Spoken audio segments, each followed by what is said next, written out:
you can't build your website and run your business and run your social media and manage a team and pick up your son at the same time, can and you? go on podcast. That's right.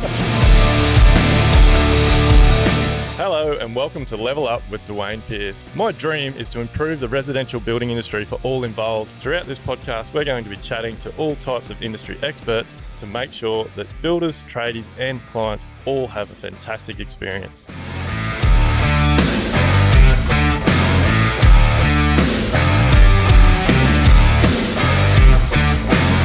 G'day guys, welcome back to another episode of Level Up with me, Duayne Pearce.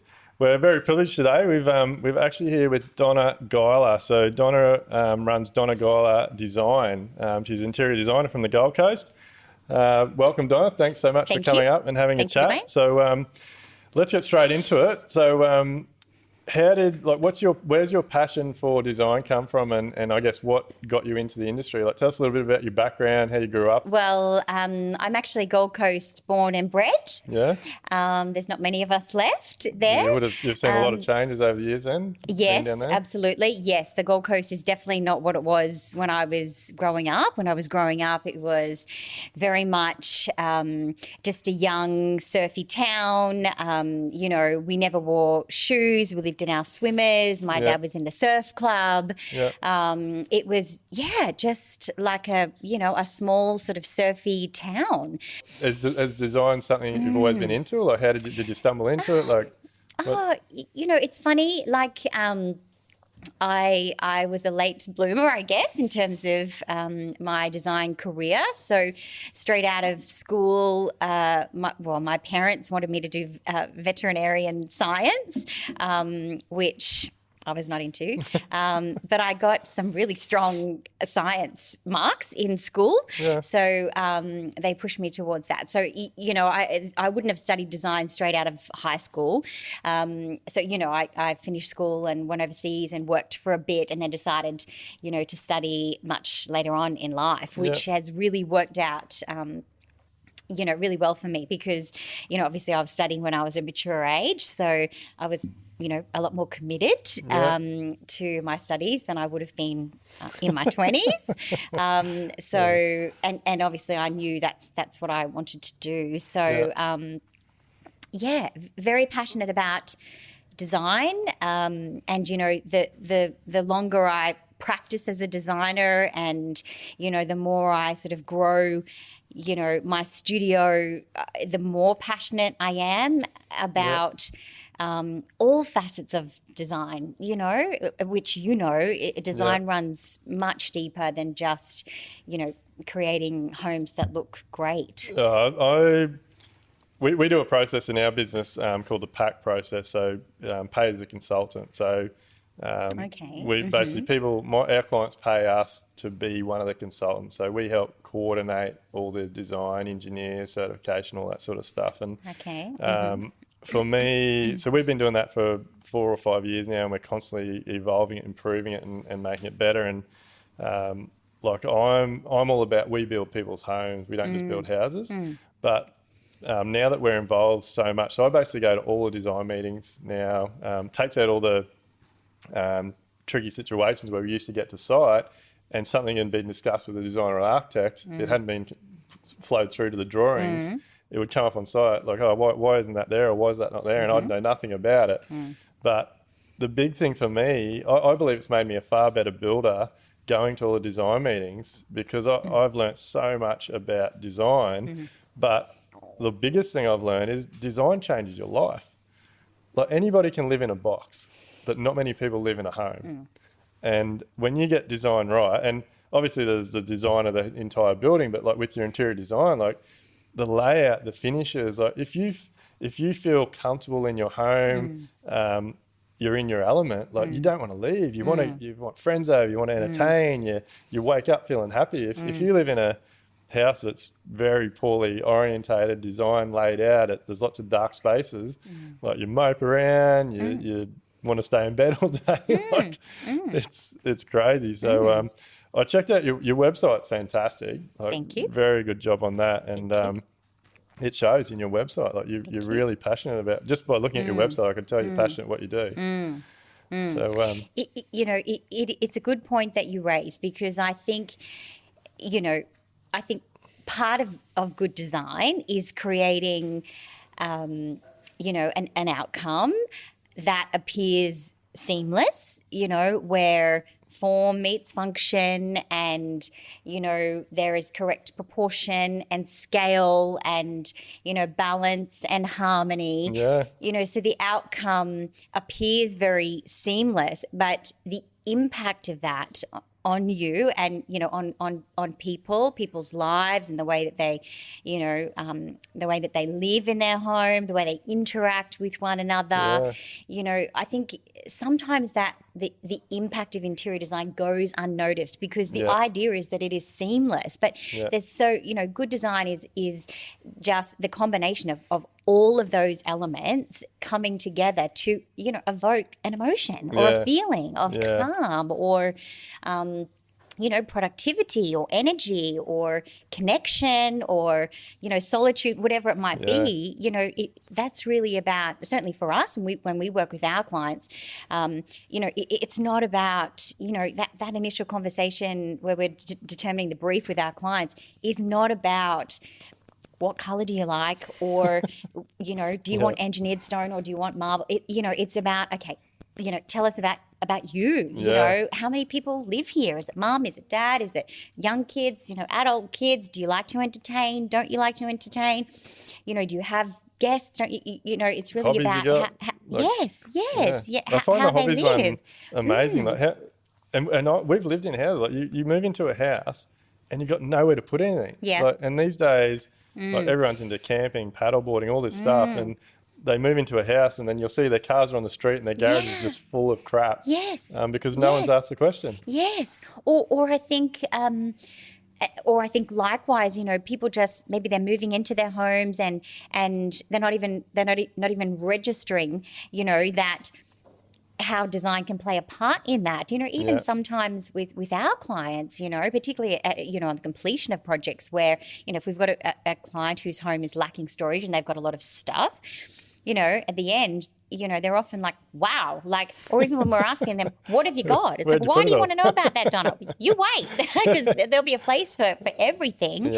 And even that is life-changing, right? When people have a lot of stuff, but they can put that stuff away and they can access it, as they need to. That can be life-changing. Clutter makes you feel horrible. Like if you're looking at crap just shoved in corners So I think it's good for, sometimes people, I think maybe just adapt to their environment, not realising that, good design and, custom joinery and custom designed storage, definitely. Units can really change the way they live. And I'm all for it now. And we're not too far off doing a big reno in our own home. But one thing, I've probably played part in this. Like I think interior design's overlooked on a lot of jobs. And I don't know why. Maybe there's this thing where there's too many cooks and people feel like they're stepping on toes and things. Like we have been involved in some really high-end jobs over the years where there was a lot of conflict between either the architect and designer and the interior designer, and it made it very hard for us as a builder trying to pull it all together. But the other thing that I think plays a big part is generally the interior side of it. So all the finishes. Is allowances, because once a design is chosen and people have fallen in love with the outside, the facade, the structure, the size, it is what it is.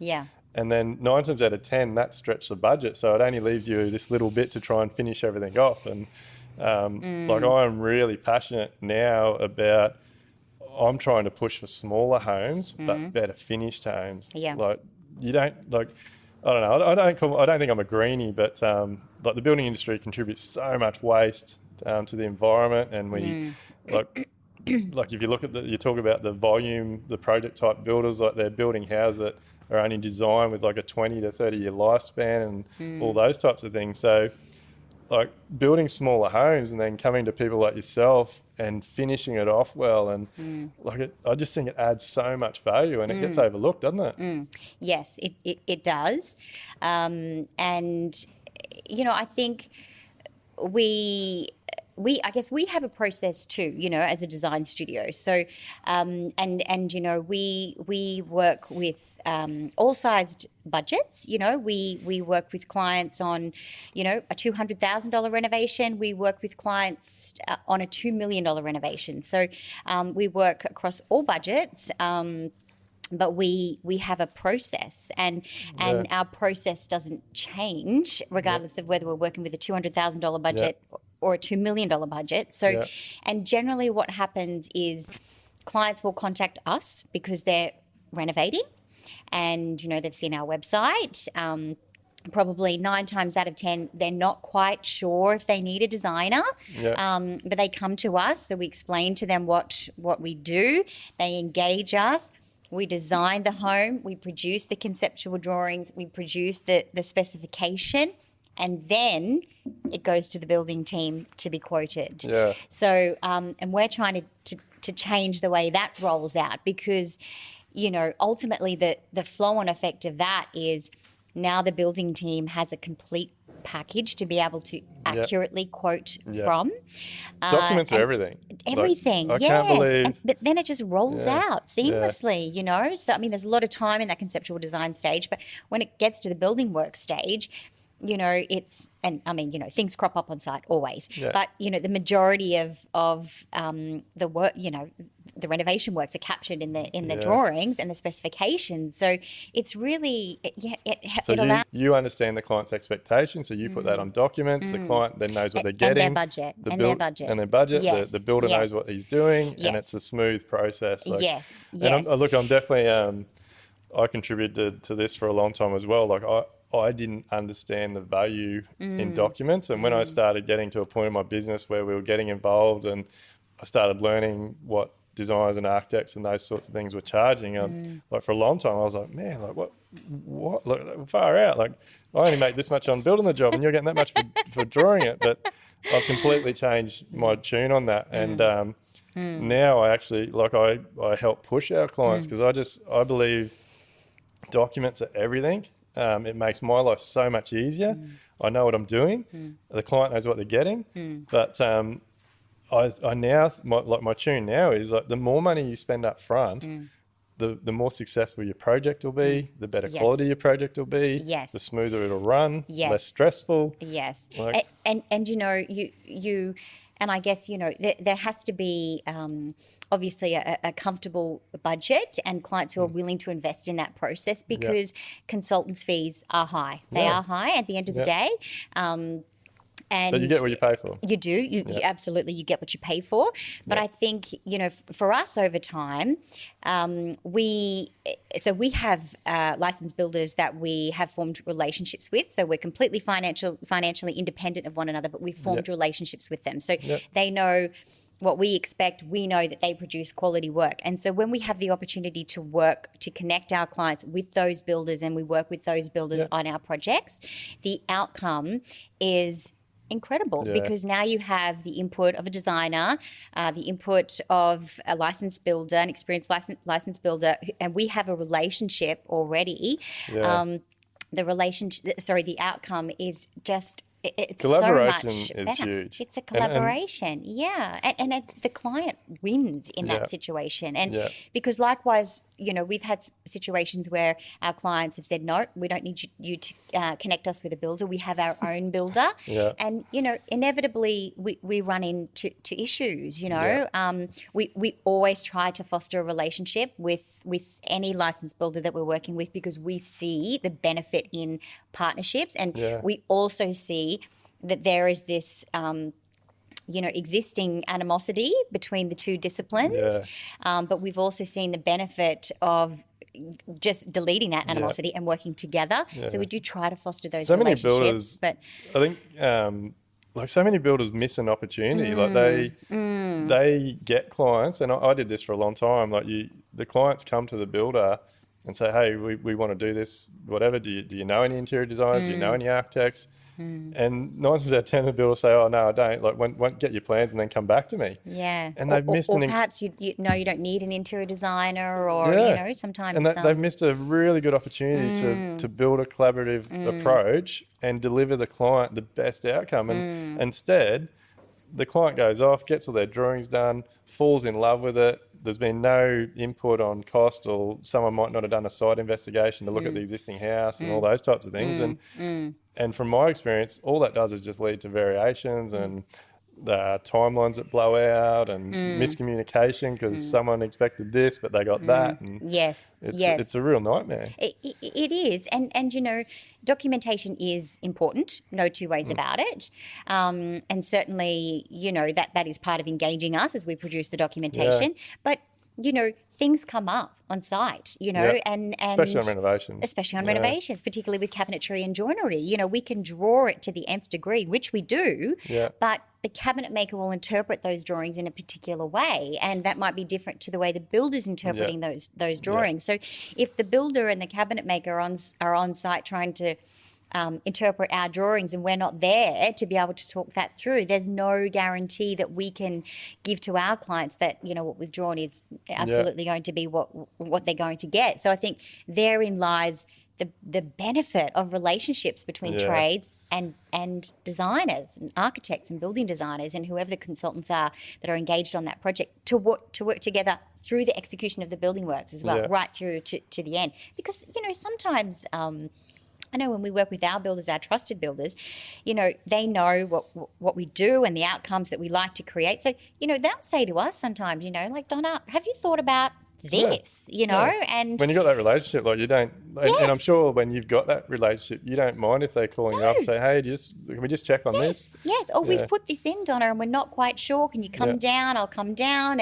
And they'll say, you know, how about, what if we did it this way? What do you think? And we'll go, great. That's amazing. Like so much of our industry, I believe, is led by the more volume guys. Like people, like a lot of people when they're first starting out, like their first point of call will be to go to a display village or something and walk through a dozen houses and see different finishes and get ideas. And it quite often can start them on a bad path because those types of builders, like it's all set. Like you pick something on a piece of paper, you pay your money and that's what you get. But there's an enormous difference between that and going to someone like yourself or me where everything's one off. Like I've never built the same thing twice. No, in 26 years, I've never done the same thing twice. Yes, because it's custom. And I think that's a great thing to come out of, you know, builder designer, builder architect relationship is now, you know, you guys as the builders are exposed to some really great design ideas that the architect or the designer is bringing to the table. But, you know, likewise, you know, we have to ensure, or the best designers and the best architects know that whatever they're drawing, whatever they're designing can actually be built and manufactured and come to fruition. But, you know, in some cases, you know, well, that's where it's really important for the builder to provide input as well, because we are designers, we're not builders. Likewise, builders are not designers, you know, so we don't tell you guys how to waterproof a bathroom, you know what I mean? But, and you guys can't tell us how to design things. Yeah, that's very true. I don't watch it. I don't watch that. That's, the advice for any renovator is not to watch that show. It's ridiculous. I can't stand it. But, you know, I think there's so much benefit on both sides of the fence to really solidify those relationships and come together. And that's how it should be. It should be, but I think sadly it's like learn and grow from each other. Like Amelia, one of my business partners, I stole it from her, but like her mantra is the project is king. Since I've adopted that, it's so. Whether it's myself, whatever designer or architect's involved, the engineer, like we all need to be working towards the end goal, which is making sure we deliver the client the absolute best we can for what they're wanting to spend. And when you have a team that is all on that same page, like the finished products are just, like we said before, they're homes. Like so many people, everyone lives in a house. I believe there's not many people live in a home. The home is... like it's so powerful, like when you get it right. So. It is. But I think also for us as working professionals, you know, we chose to get into our disciplines and our industry for a reason, because we're passionate about building, we're passionate about materials, we're passionate about design. So I think, particularly for me and for my team in my studio, you know, I'm very much about us getting satisfaction from that job as well, you know, because we're designers for a reason. And if we're designing a home that we love with a team that we have a strong relationship with a client who trusts us implicitly, there's only one way that project can go, despite, things that are going to come up on site, which they always do. You can throw any roadblock at a solid team, and as long as everybody's happy and passionate and driven and motivated, you can get past that. So you obviously do that really well, because the testimonials on your website are just like every single one of them's like, Donna just nailed it. Like, it was perfect. So there is a lot of blood, sweat and tears behind that beautiful imagery. As I said to you, some long nights, some early mornings in the studio. So tell us a little bit about your team. So obviously it sounds like there's more than just yourself. Yes. So we're only a small team. So there's I have 2 senior designers on the team. And myself, so we sort of make up the design team. And then I have a small procurement team, a finance and procurement team. And then we have Jess, who provides, sort of administrative support to us as a team. So that's a big business. So how, tell us your experience. Like, you got into it for the design, and then obviously it's grown into the business it is now. Is there some struggles or issues you had, taking that step to be in business? Yes, of course. Yes, absolutely. So I started, when I graduated, I landed some work experience with a cabinet maker. And it's funny when I look back, it's really shaped my career. So because interior design encompasses a lot, and it's I think that the lines get blurred sometimes really about what interior design is, because there's interior designers, there's interior decorators, there's interior stylists, there's building designers, and they're all different disciplines that have their own place within the industry. But interior design, qualified interior designers are obviously all about floor plans and custom joinery and cabinetry, and all the pretty stuff comes at the end. Don't take this the wrong way. Sorry to butt in, but it pisses me off, so I'm sure it'll piss you off. But do you get pissed when people just think interior designers are pillow fluffers? It's a good question. I used to, Duayne. But I think I used to because it was probably driven by insecurity. It doesn't worry me now. I think I have more of an awareness around why we have to educate people. I love it. I love it that you said that. Yes, because they are strong disciplines and they all exist. Within the industry, and even for us, we are designers, so we take on renovation projects, medium to large scale renovation projects where we are redesigning the floor plan and extending and building up and building out, and that's the meaty side of interior design that we love. We do get a lot of, and then we furnish and style at the end, but we do get a lot of inquiries for, will you style my home? We don't offer that service because interior stylists offer that. Or will you decorate my living room? We don't offer that service because that, you engage an interior decorator for that. So I've never heard someone differentiate them before. I actually know there's a lot of people that call themselves interior designers, but they're actually stylists. And I think, we have no governing body. Like there is for architects, and builders. We have no governing body or association that determines, what qualifications are required in order to practice, under the qualification of an interior designer or whatever. Anyway, we digress. Back to business. Back to business. So I landed some work experience with a cabinet maker, and they literally shoved me downstairs in the drawing room with all the blokes. And so I was CAD trained, and then so I was down there and I really honed my drawing skills, and I learnt how things were made because it was attached to the factory, and we would produce the drawings in CAD-based software, and then they would go through to the software that would, send it out to the machinery.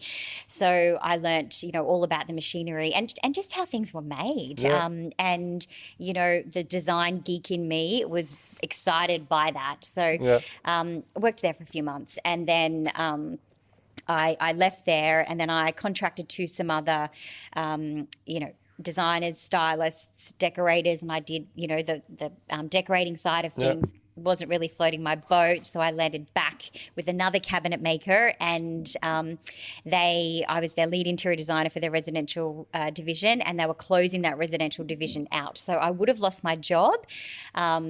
I resigned. I called the clients that I was working with at the time to let them know that I was leaving, and they said, well, where are you going? And then the next thing, I had a business. So you weren't going anywhere. You're going to work for yourself. Well, unexpectedly. Unexpectedly, because I'm definitely not. I'm not a dive in head first kind of person. That's my husband. Yeah. So he was pushing me for a long time to you've got to do this yourself. But I was plagued by fear. I literally had to be forced by those clients who I was servicing. Working for the cabinet maker, to say, we still want to work with you, Donna. So you need to continue what you're doing with us. You just need to let us know. We're just going to follow you until you can make it happen. That I had a business. So I got an IKEA desk in the third bedroom of my house. Awesome. And I had my laptop. And so how long ago is this? What are we talking? This is my 6th year now in business. You've done really well. That's awesome. We've grown pretty quickly. Yeah. But yes, it's definitely come with some epic wins, some epic fails. Yeah. Tell us some of the fails and the wins. Well, lots of on-site fails. As you're learning, how things are done and how things are executed, and also I think in the early days, how to deal with trades, and I actually came from a corporate background, so before I had a complete career change into design, I worked on the corporate sector for lawyers, and so you're all over. So you're like contracts and that sort of thing. Yes. I think it's certainly helped me in terms of establishing and running the administrative side of my business and managing my time, perhaps, and managing the team. My corporate background has definitely contributed to probably the success of that. But I think I came into this industry, which is chalk and cheese, right? Yeah. With a corporate attitude. So I would go on site and try to be forceful to the trades to get things done. So I really had no clue. I was fresh out of, I was a textbook designer, but it's very different when you get on site. So I tried this forceful approach, and of course that doesn't work, So then I pulled back, and then I was probably too meek, and I was getting railroaded, and ended up in tears, at the end of the day off the job site. And so I really had to find a place there, because there's a way to deal with trades, right? Yeah, but that's a great story. Like coming, that's chalk and cheese. Like to think that you started down the corporate legal type road and then ended up where you are. On the job site, yeah. Yeah, that's a credit to you. And to be from there to where you are in 6 years, like that's pretty unreal. What about the actual business side of it, like understanding what you should have been charging and having employees and all that type of stuff? Like, were you taught any of that when you're in any of your background? No, absolutely not. They don't teach you how to run a business. Yeah. No, they teach you how to draw and design and put a colour palette together. You don't learn how to run a business, and like who really knows when you're starting out? I think very early on I had a mentor, and it was literally a designer who I'm still like very good friends with. So I web stalked her in a weird way for a long time, and then I reached out to her to see if I could do some work experience with her, and she said no. So I said, look, can I just keep in contact with you? And so I forged a friendship with her. She was an experienced designer. So that was, and I just went to lots of networking events and functions and things just to try to meet other designers to, really try to pick their brains on things, because you don't learn those things. And that to me is amazing that you did that. Like, I wish I had done that when I was starting. Scary. And it's incredible, because I don't think it's just our industry. Like most industries, like you're taught to be a chef, you're taught to be a lawyer, you're taught to be a builder, a designer, whatever, but you're not taught how to run a business. Like there should be so much more of it. Like there should be business at school, and then from that you can be whatever you want. Yes, yes. But the fact that you had the courage to put yourself out there and go networking and all that, that's unreal. Like that's obviously helped you. I was awkward as hell, but it's I didn't know what I was doing. But you've probably still got some contacts now from those things. And, but I think I did establish some really great contacts early on in the industry, and in the second year of my business, I engaged a business coach, which was also a turning point for me in the studio. So I was just actually laughing with the girls in the studio yesterday about what I charged for the first full-scale renovation that I took on, and we were having a laugh about it, and to where we are now, and our pricing structure now. But I engaged a business coach in the second year of my business. I engaged her for 3 months, and there was a number of modules that we ran through. A lot of them were finance and spreadsheet and strategy related, which I couldn't tell you anything about. It just didn't soak in at all. Yeah. But what really resonated for me, and what was a game changer for me, was my pricing and how to deliver that pricing, with confidence. You got to sell your service, don't you? Yes, but with confidence. Yes, and I think it was more about believing. She taught me to really look hard and long at the product that I was producing, and did I believe in it, and was I passionate about it, and then put a value on it. And we literally more than tripled my pricing during those 3 months. And she said, but now you have to deliver on that, Donna. Yeah. So you have to get those numbers right, and you have to sell them with confidence. And that was really what that was worth every cent. That is incredible advice. Like for the guys that are watching and listening, that was a massive thing for me. When I started, for a long time, we had I went from building up a really successful contract carpentry business, mid-20s, 40 plus blokes working for me, huge turnover. And so I had a good reputation. And then as soon as I got my builder's license, I just got flooded with work. And so for the first 4 or 5 years, we had enormous turnover. And I thought I was killing it. I was buying boats and trucks and living the good life, and never had any money in the bank, always chasing cash flow. And everyone, I was getting a bit of coaching, and I was speaking to my accountant, and they're like, you got to charge more. And I'm like, I can't. How can I charge more when the guy down the road's charging less? And I had that mentality for a long time. And I think so many builders and trades are bad for it. You get yourself into a situation, probably designers as well, where you have to get the next job because the cash flow's out.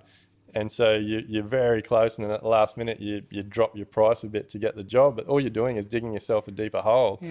And that mindset change for me, exactly what you just talked about, and I think that'll be really powerful for the guys listening. You have to believe in what you're doing. You have to believe, you got your passion. And Shane and I, we were just talking about this yesterday. Everyone knows that I'm a builder. Everyone will know that you're a designer. But what are you going to do for them? What's your passion? What separates you from the rest? How, I can call myself a renovation specialist or a new home specialist, but people are going to know that as soon as they look at me. But how do I do it differently? Do I deliver great projects? Do I look after my clients? Am I passionate? Do I understand my contracts? Do I have a reputation for delivering quality, or do I have a reputation for having unhappy clients? So believing in yourself, believing in your product and your team. I'm all about teamwork. And at the end of the day, I can't have a business without my team. So once you get that in your head, and it doesn't mean that I charge more than I should, or that I'm an expensive builder, or that you're an expensive designer. It means you're getting what you pay for. Mm-hmm. And with us and yourself, people are going to get a great experience. They're going to get a pretty smooth running job. If there is hassles, we're going to look after it. And they're going to have a finished job. They're not going to have a project that is constantly over schedule, is constant variations, is not sleeping of a night because you're worried what the builder's going to come back with the next day. Like there's so many things that go wrong. And getting that in my mind that I could charge what I needed to charge, I just had to believe in it. Yeah, absolutely. And I think, the byproduct of that, which I felt immediately, was you establish your product, and I mean you have to have a good product as well, like you say, because there's a million designers and there's a million builders, so you definitely have to establish a product that's going to deliver, that you can then believe in and sell confidently. But I think and then we put my prices up, so you establish a price point, and then inevitably what's going to happen is the jobs are going to drop off, because you're used to running 20 projects at any one time at this rate, but now you only need one project or two projects to match what those 20 projects were generating for you. And that is a scary transition, that area in between. But when you get to that point and you land that first big job, and then you sink everything into it, because now you only have one. I can't remember the time where I only have had one project, but when you're not managing a bazillion projects at once, now you can really hone in and you have time to make decisions. And then so you nail that project, and then that great project leads to another project, and so then the penny drops, and you realize you don't have to be running around chasing your tail. It's about underperforming. That's right. Like things get missed and dropped. That's right. That's right. So your client doesn't get a good experience. You don't enjoy that project because you can't give 150%, because you're managing so many projects and stretching yourself so thin, which impacts creativity, productivity, So I think, that's really key in pricing too. You have to establish what it's definitely about the product that you're going to deliver and the value that you can add. But I think it's also about how, what price structure will allow you to really give 150% to deliver that, because then that delivers the most value for your clients. And so then they don't look back and think, oh gosh, that designer was so expensive, or, that was real, those variations blew out of control. They just see this incredible outcome, which you're saying and we're saying, those clients come back to you then, because they're not thinking about what it costs them. They're thinking about the value that it's created. The service, so the you product. have to allow yourself space to be able to generate that. And pricing yourself too low means you're taking on too many projects, and you can't generate that and value. So many people think because they have so much work, they're doing it right. The busy theory or whatever it is. It's a falsity. I'm really curious to what drove you so early in your business to get coaching, because it took me a lot of people telling me like this horrible roller coaster up and down, and obviously getting to a really low point to think, shit, maybe I do need to get some help. Like, what made you do that? Yeah, well, I had no clue what I was doing. I had a studio. I was getting more and more inquiries, and I had no clue, Duayne. I had no clue. I was taking on too much work.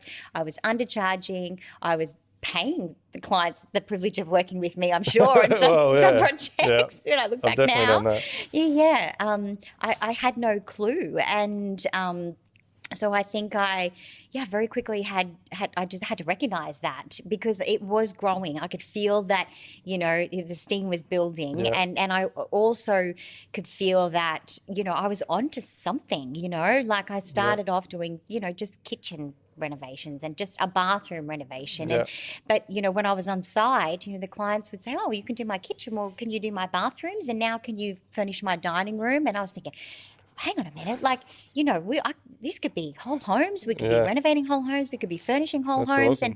And clients were like, we just need you to do it because we don't have time, you know? So I could feel this momentum building, and I thought, I have no clue. Yeah. I need to get this in check, because if I can get it in check, I feel like it's going to be a really good thing. I could see that there was a hole in the market, particularly for people who were just busy and they want to renovate and they want to add value because they want to sell their home, or they want to extend because they want more space or less space or whatever it is, but they don't have time to do it. And you know, as the studio has grown, you know, now more so than ever, you know, our clients, obviously the scale of our projects are much larger, which is great, but, you know, and the demands are, and the expectations of us are much higher, which is also great. Yep. We love to rise to the challenge, but our clients definitely are, you know, much less involved in the projects now because everybody is so busy. Yeah. So I think just getting a business coach, it just helped me to sort out my pricing, you know, establish my position in the market, work out who it is that, you know, or what it is that I wanted my brand to be.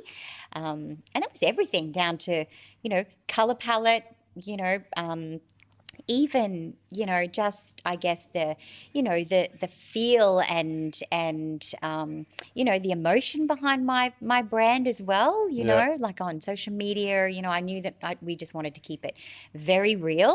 Oh, it's fantastic. Your Instagram, your website, it is all thank you. Awesome. But thank you. Yeah, I'm just blown away that you, at that early in your business, you had the insight to do that, because so many people, like I did it for a long time, but so many businesses just keep struggling along and I don't know, maybe think that they can't afford it, or like think that it's a con or something, but because I guess it does require an investment, right? So and chances are, if you're thinking that you might need a coach, you're probably not in a strong financial position, you know, in your business, because you're probably not owning the fact that you are not doing things correctly, which is a huge part of it, you know, because chances are that business coach is going to come in like Marilyn did for me and go, oh my Lord, like, what is happening here? You know, like, this is just so bad. So you definitely have to own it, but it is an investment. Like, I was a startup essentially, you know. Did you worry about time? Like, so many tradies and builders I talk to, the first thing they say when, like, they'll come to you for advice and you'll give them the advice, and the first words out of their mouth is, I don't have time for that.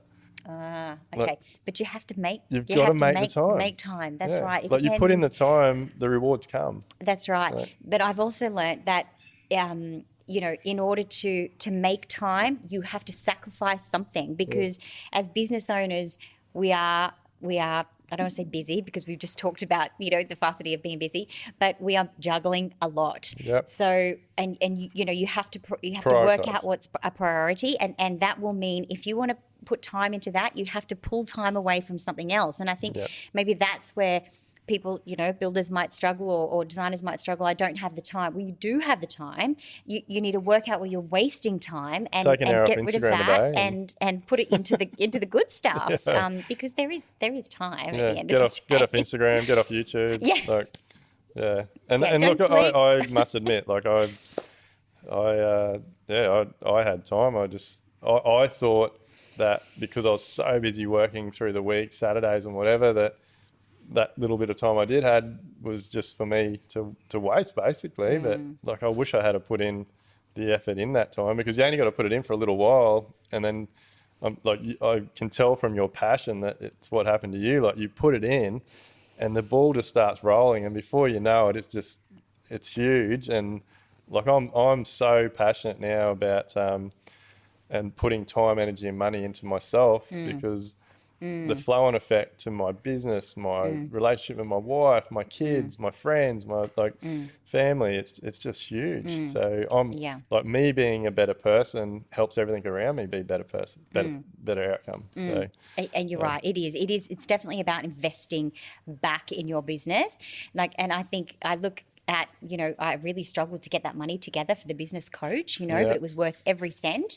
You know, fast forward 6 years to what the studio is investing in now in order to achieve the growth that we're achieving is, you know, it's scary at times, but also I think it's you have to invest it back into your business in order to generate time, or build a team, or and outsource. You have to outsource. You can't build your website and run your business and run your social media and manage a team and pick up your son at the same time. Can and you? That's right.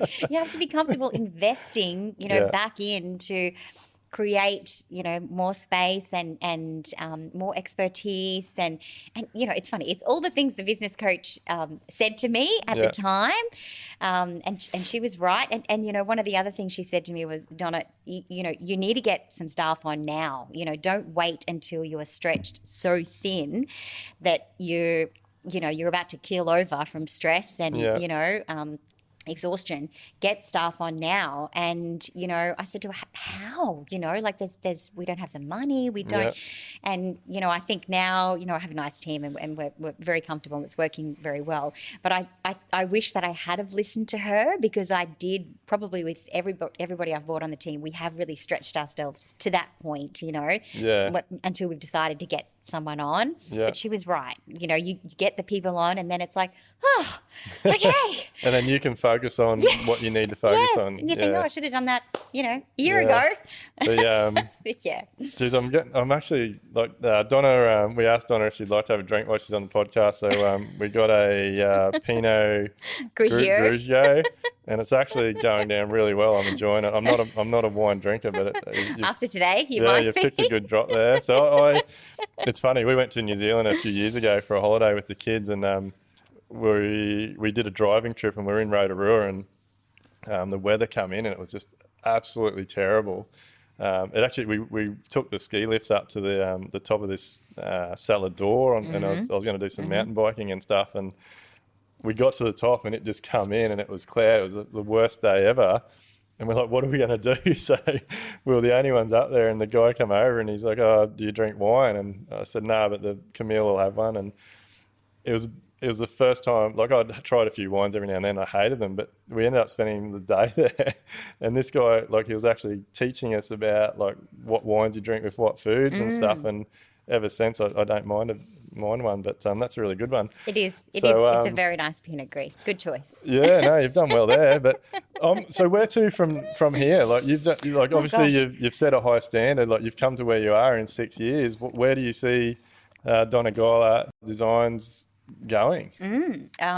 Well, we do have some very exciting plans in the pipeline. Not all of which I could talk about today. That's fine. That's fine. But we definitely have some exciting plans. I think for me, I'm more about internal growth, I guess, rather than necessarily expanding the team or growing an empire. We certainly have some initiatives in the pipeline to extend the studio and the services that we offer, because we get lots of inquiries on social media and for lots of different things. So I'm really keen to service and provide those additional services in a few different ways. We're boutique. I'm really keen to just keep it boutique. I have such a great team at the moment. We're just going to keep working on those projects that we work on. We just try to run so many a year, so that the team is not overworked. Is the Gold Coast, Brisbane is just crazy? Yes. Is the Gold Coast on fire? Yes, it really is. Yes, it really is. So we've had 2 huge years in the studio, which has been phenomenal for us. And it has facilitated, some growth for us. We've relocated the studio. It's been great for us.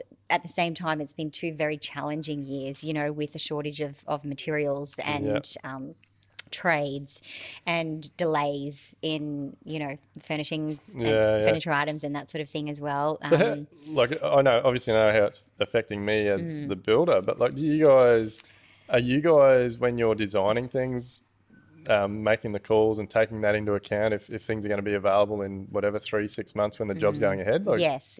So, for us, it's more about I mean, we keep close relationships with the builders that we work with. So we're across, what building materials are readily available and what's subject to delays now.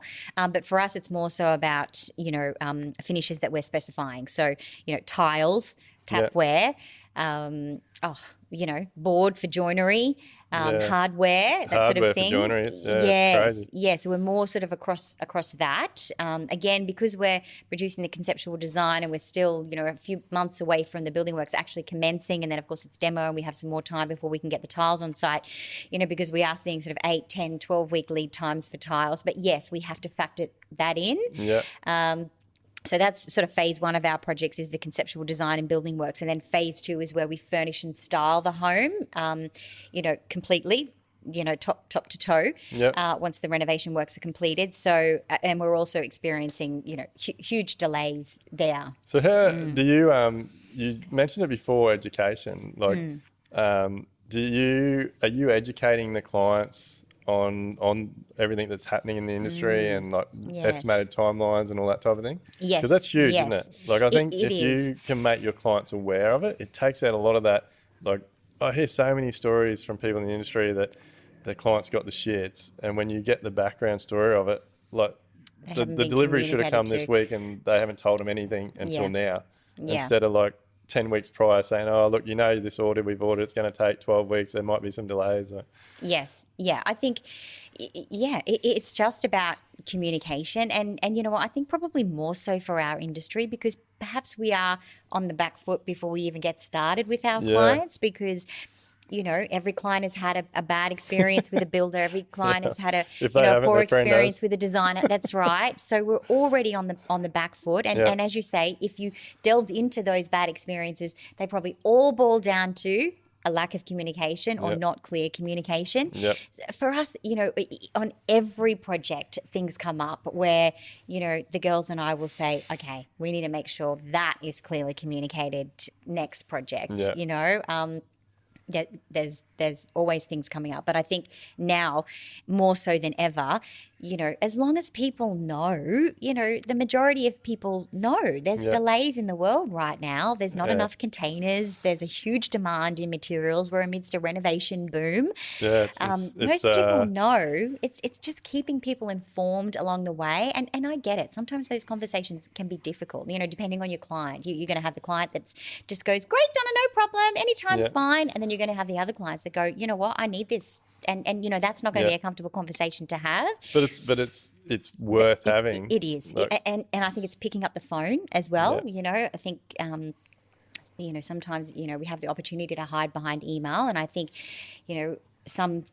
some things, certainly for us, we know when to pick up the phone and not send an email. You can follow it through with an email, but for delays and things like that. Make it personal. Yes, because things are not coming in on time, and we're not delivering projects on time, and the building team's not delivering projects on time. It's no one's fault. It's having all that conversation and communication before work starts, because like with a renovation, and especially if someone's in the current climate, like someone moves out of their house for whatever 3 or 6 months, like they got paid tens of thousands of dollars in rent. Like, that's right. They don't want to be hearing at the last minute, hey, we're going to be another 10 weeks, and they've only signed a 3-month lease. Like, that's right. I think a lot of I'm not sure what it is, but I think a lot of people probably get scared. Like, they'd rather just deal with or put up with the consequences and have the conversation now. Whereas I'd rather get all that stuff up front, be very open and honest, and like the change I've seen in my business from that has been huge. Like, clients appreciate it. And we turn those clients that do expect it now. When you're open and honest with them, 9 times out of 10 they'll go, oh, look, we're really glad you told us that. Like, we'll work in with you. So having those difficult conversations can be a real game changer to the whole project. Like like designers, and from what I saw on your website, like, you're very involved through the build as well. So like, you could be dealing with a client from the initial inquiry, I guess, through to completion of the job for 2 years or more. Like, yes. So it's a big relationship. It is. Yes. Yeah. We have some of our projects, run over, many years. So for clients, like, What's some advice you would have for clients then out there that are thinking about building or renovating? That get a designer, hire a designer. Apart from, that's the obvious one. Oh, look, and I think it is important. I think we would always say, I mean, obviously, as we said before, that the renovation budget needs to warrant engaging the right consultants. Do you ask for the budget? Yes, we always ask for the budget. Absolutely. Yeah. Yes. And again, that's just a process of communication. Like we say, what is your budget? We need to know your budget because we're about to take you on a design path and we need to make sure we're designing in line with your budget. If you've got a $200,000 budget, but we're specifying, natural stone on your kitchen or whatever it might be, there's not alignment there. And there's not. We learned very early on because sometimes people don't always want to give you their budget. But it's a deal breaker for us. So we need to know what the budget is. I love that you said that because we're the same. We do make it clear we don't price, obviously, that it's up to the building team to price. But in our experience, we know the general cost of things. So we know the outcome to produce, on a $200,000 renovation, we know the outcome that we need to produce on a $2 million project. So that's why we need to know the budget, and we break it up into two components. So we need a budget for the renovation works, and then we need a budget to furnish their home as well if we're doing phase two. So what was the question? I know you asked me something. Ask budget. So yes, I thought there was a question before that. I can't remember. There probably was.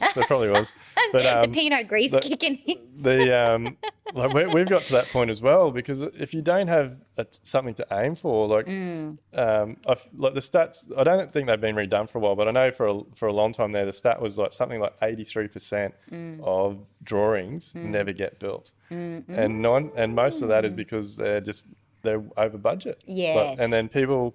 So my theory is that the old-fashioned way, someone goes to a designer, they generally might have a little bit of conversation about budget, but everyone's scared to put it forward, so they just start the process.